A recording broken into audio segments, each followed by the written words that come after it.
আজকে 6 নম্বর এমসিকিউ সেটটা আমরা সলভ করব। দেখে নিই কী কী প্রশ্ন আছে। প্রথমটা আছে ক্রিপিং ডেথ অফ সয়েল বলতে কি বোঝায়? এটা হলো ভূমিক্ষয়। তারপরে প্রশ্নটা একটি নির্দিষ্ট অঞ্চলের বিভিন্ন প্রজাতির জীবগোষ্ঠী একত্রে গঠন করে কমিউনিটি। বাকিগুলো দেখে নিই। ফ্লোরা হলো সমগ্র উদ্ভিদ, ফনা হলো সমগ্র প্রাণী, আর একই ধরনের জীবগোষ্ঠী হলে সেটা হলো পপুলেশন, আর এখানে বলেছে বিভিন্ন প্রজাতির জীবগোষ্ঠী, সেটা হলো কমিউনিটি। তারপরের প্রশ্নটা দেখে নিই। কোনো নির্দিষ্ট এলাকায় নির্দিষ্ট কিছু জীব বাস করলে তাকে বলে বায়োটা।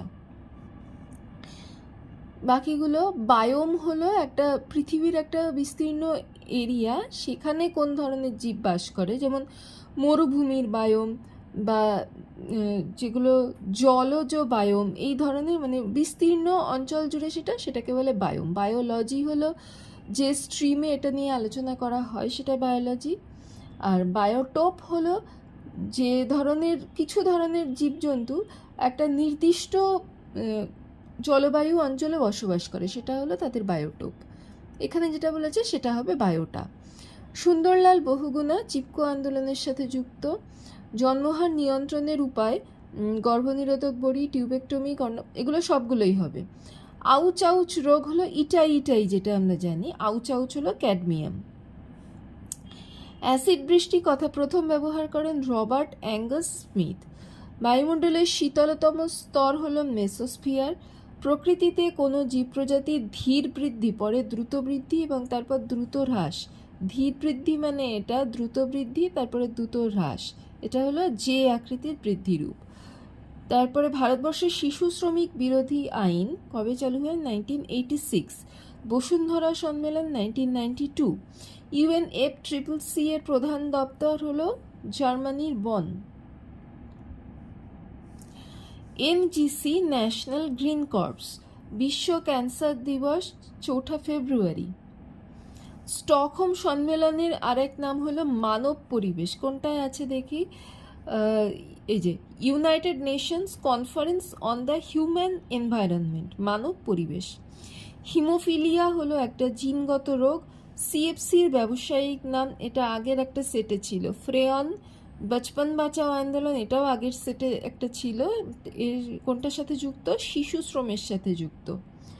শুধু শিশু শ্রম না, শিশুদেরকে রক্ষা করা, হিউম্যান ট্রাফিকিংয়ের মধ্যেও শিশুরা পড়ে, তাদের থেকে রক্ষা করা, এগুলো সব কিছু নিয়ে বচপন বাঁচাও ছিল। আর বচপন বাঁচাও আন্দোলনের সাথে কে যুক্ত ছিল বলতো?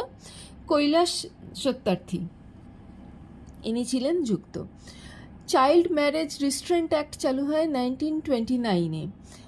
কোনো ব্যক্তি বা প্রতিষ্ঠান বা দেশ পরিবেশে যে পরিমাণ CO2 নিঃসরণ করে তাকে বলে কার্বন ফুটপ্রিন্ট। ইঁদুর পুজোর প্রচলন আছে সাঁওতালদের মধ্যে। এস আকৃতির বৃদ্ধিরূপকে বলে সিগময়েড কার্ভ। সিলিকন অ্যালুমিনিয়াম ধাতু দেখা যায় সিয়াল, ভূপৃষ্ঠের সিয়াল স্তরে। জু প্ল্যাঙ্কটন হলো এক ধরনের প্রাথমিক খাদক। আচ্ছা, ফাইটোপ্ল্যাঙ্কটন হলো উৎপাদক, জু প্ল্যাঙ্কটন হলো প্রাথমিক খাদক। গৌণ খাদক হলো ওই জু প্ল্যাঙ্কটনকে ছোট ছোট পোকা যেই সব মাছগুলো খায় তারা হলো গৌণ খাদক, আর ছোট মাছকে বড় মাছ খায় তারা হলো প্রগৌণ খাদক। বর্তমানে পৃথিবীর সর্বাধিক জনসংখ্যা বিশিষ্ট দেশ হলো ভারত। 21শে মার্চ হলো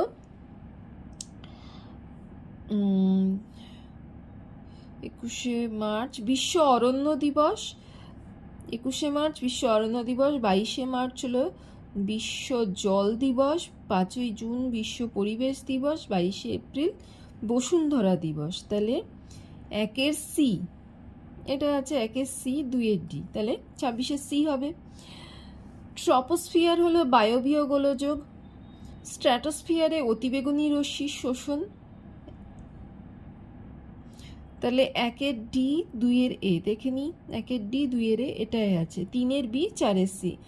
মেসোস্ফিয়ার হলো উল্কাপিণ্ডের দহন, আর থার্মোস্ফিয়ার হলো বেতার সংযোগ। তারপর একটা দেখে নিই, কোন প্রতিষ্ঠানটা মুক্ত শিক্ষা প্রদান করে?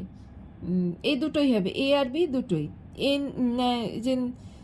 NSOU এটা হলো Netaji Subhas Open University, IGNOU মানে Indira Gandhi National Open University. ম্যালথাসের লেখা যে বইতে জনসংখ্যা হতাশা তত্ত্ব প্রকাশিত হয় সেটা হলো an essay on the principle of population. তারপরে কোশ্চেন দেখে নিই 30।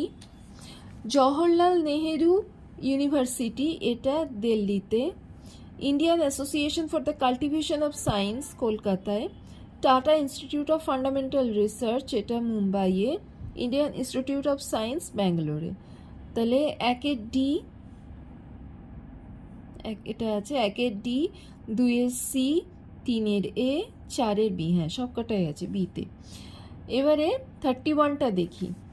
ল্যাগ দশা, লগ দশা এগুলো পপুলেশনের কার্ভের মধ্যে আমরা পাই। ল্যাগ দশা হলো যখন জনসংখ্যা ধীরে ধীরে বৃদ্ধি ঘটছে। লগ দশা হলো যখন দ্রুত বৃদ্ধি ঘটছে। হ্রাস দশা হলো যখন দ্রুত হ্রাস পাচ্ছে। স্থির দশা হলো যখন সাম্যাবস্থায় পৌঁছাচ্ছে। তাহলে 1-এর বি, 2-এর সি, 1-এর বি, 2-এর সি, তাহলে 31-এর বি হবে। 32-এর দেখো সত্য মিথ্যা বলেছে। সর্বপ্রথম কম্পোস্ট সার প্রস্তুত করেন হ্যাচিনসন ও রিচার্ড। ঠিক আছে। সবুজ বিপ্লবের সর্বাধিক সাফল্যযুক্ত ফসল হলো গম। ঠিক আছে। কৃষি সেচের জল মৃত্তিকার লবণাক্ততার পরিমাণ বৃদ্ধি করে, এটাও ঠিক। তাহলে 1, 2, 3 ঠিক আছে। 4টা দেখি। মাটিতে অতিরিক্ত রাসায়নিক সার ব্যবহার করলে মাটির গুণমানের উন্নতি হয় না, উল্টে অবনতি হয়। তাহলে 4-এরটা ভুল। প্রথম 3টে ঠিক, 4-এরটা ভুল। তারপরে এটা দেখি 33। 1987-এ পরিবেশ ও উন্নয়ন সংক্রান্ত বিশ্ব কমিশনের প্রথম প্রতিবেদন আওয়ার কমন ফিউচার প্রকাশিত হয়। ঠিক আছে। স্থিতিশীল উন্নয়ন কথাটি প্রথম ব্যবহার করেন ডেভিড স্মিথ। না, এই যে 1987-এর যে পরিবেশ ও উন্নয়ন সংক্রান্ত কমিশন, এনারাই স্থিতিশীল উন্নয়ন, এই কমিশন থেকেই প্রথম কথাটা আসে। কোনো একজনের নাম কিন্তু এখানে পাওয়া যায় না। সুস্থায়ী উন্নয়নের একটি সামাজিক বাধা হলো দারিদ্রতা। ঠিক আছে। পরিবেশের ভারসাম্যগত উন্নয়নকে সুস্থায়ী উন্নয়ন বলে। তাহলে 1, 3, 4 ঠিক আছে, 2টা মিথ্যে। তারপর এটা দেখি। কাগজ ও প্লাস্টিক পুনর্ব্যবহার করা হয়। হ্যাঁ। জৈব অজৈব উপাদানগুলি জীবের ওপর প্রভাব বিস্তার করে। ঠিক। সমুদ্রের জলে লবণের ঘনত্ব থাকে 3.5%। ঠিক। ভূপৃষ্ঠ থেকে প্রতি 1000 মিটার উচ্চতায় 6.4 ডিগ্রি সেন্টিগ্রেড উষ্ণতা বৃদ্ধি পায়। না, উপরের দিকে যত ওঠা হয় ভূপৃষ্ঠ থেকে তত উষ্ণতা হ্রাস পায়। তাহলে 4-এরটা ভুল আছে। তাহলে প্রথম 3টে ঠিক, 4-এরটা ভুল। 35-এরটা দেখি। নর্মদা বাঁচাও আন্দোলনের নেতৃত্ব দেন সেলিম আলী। না, মেধা পাটেকর। 25 বছরে ভারতের জনসংখ্যা দ্বিগুণ হয়। 25 বছরে না, আরও বেশি টাইম লাগবে জনসংখ্যা দ্বিগুণ হতে। 10ই জুন বিশ্ব মানবাধিকার দিবস। না, 10ই ডিসেম্বর বিশ্ব মানবাধিকার দিবস। তাহলে প্রথম 3টেই কিন্তু ভুল পেলাম। 2010-এ রাইট টু এডুকেশন, হ্যাঁ এটা ঠিক আছে। তাহলে প্রথম 3টে মিথ্যে, 4 দাগেরটা সত্য। তারপর এটা দেখে। পৃথিবীর গড় উষ্ণতা বৃদ্ধিতে CO2 এর ভূমিকা 49%। গড় উষ্ণতা বৃদ্ধিতে CO2 ম্যাক্সিমাম ভূমিকা পালন করে, 49-এর বেশি। আকরিক লোহা একটি জীবাশ্ম জ্বালানি। না, আকরিক লোহা একটা খনিজ সম্পদ। পৃথিবীতে সবচেয়ে বেশি মিথেন উৎপাদক দেশ ভারত। না, সবচেয়ে বেশি মিথেন উৎপাদন করে চীন। তাহলে প্রথমটাও ভুল, দ্বিতীয়টাও ভুল, তৃতীয়টাও ভুল পেলাম। শিল্প বিপ্লবের পর থেকে বর্তমান সময় পর্যন্ত পৃথিবীতে গড় উষ্ণতা 1.5 ডিগ্রি সেন্টিগ্রেড বৃদ্ধি পেয়েছে। 1.5 ডিগ্রির কাছাকাছি বৃদ্ধি পেয়েছে, 1.5 ডিগ্রি এক্সিড করেনি, কাছাকাছি বৃদ্ধি পেয়েছে। তাহলে প্রথম 3টে মিথ্যা, পরেরটা সত্য, 4 দাগেরটা সত্য। প্যারিস চুক্তি হলো জলবায়ু পরিবর্তন ও প্রতিরোধমূলক চুক্তি। ঠিক আছে। তাপমাত্রা বৃদ্ধিকে প্রতিরোধ করে প্রাক শিল্প বিপ্লব পর্যায়ে নিয়ে যেতে হবে। না, এখানে যে চুক্তিটা ছিল সেটা হচ্ছিল যে প্রাক শিল্প বিপ্লব পর্যায়ে যে উষ্ণতা তার থেকে 2°C যাতে এক্সিড না করে সেইটার জন্য ছিল চুক্তিটা। তাহলে এটা ঠিক আছে, কিন্তু এটা তার কারণ না। নিয়ে যেতে হবে এটা এই লক্ষ্যমাত্রা রাখা হয়েছিল, মানে কিন্তু এটা সঠিক ব্যাখ্যাটা সঠিক না এখানে। প্রাক শিল্প বিপ্লব পর্যায়ে আমরা নিয়ে যেতে পারবও না, অত কম তাপমাত্রায় এখন আর যেতে পারবও না। আচ্ছা, 38 দাগেরটা দেখি। 1987-এ কানাডাতে অনুষ্ঠিত মন্ট্রিল প্রোটোকলে ওজোন স্তর সুরক্ষা বিষয়ক আলোচনা ও আন্তর্জাতিক চুক্তি সম্পাদিত হয়। হ্যাঁ, ঠিক আছে। সূর্যের ক্ষতিকারক অতিবেগুনি রশ্মি, গামা রশ্মি ও এক্স রশ্মি থেকে জীবকুলকে রক্ষাকারী ওজোন স্তরের সুরক্ষা খুবই প্রয়োজন। হ্যাঁ, এই কারণেই এই চুক্তিটা নেওয়া হয়েছিল। তাহলে ঠিক আছে। জীবের চারপাশের পারিপার্শ্বিক অবস্থাই হলো পরিবেশ। ঠিক, পরিবেশের বিভিন্ন উপাদানের সঙ্গে জীবের আন্তঃসম্পর্ক রয়েছে। হ্যাঁ, জীব তার আশেপাশের যেসব উপাদান রয়েছে তাদের সাথে আন্তঃসম্পর্কের মাধ্যমেই পরিবেশ তৈরি করে। তাহলে সঠিক ব্যাখ্যা।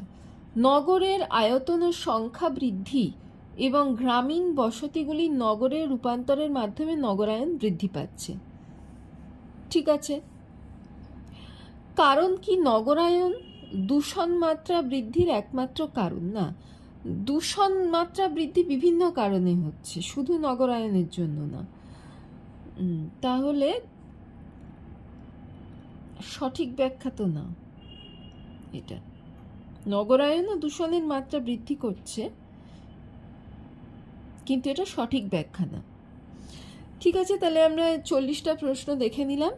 এ বাদে কিছু যদি জিজ্ঞাসা থাকে আমাকে জিজ্ঞাসা করো, কমেন্ট বক্সে বলে দাও, আমি বলে দেবো।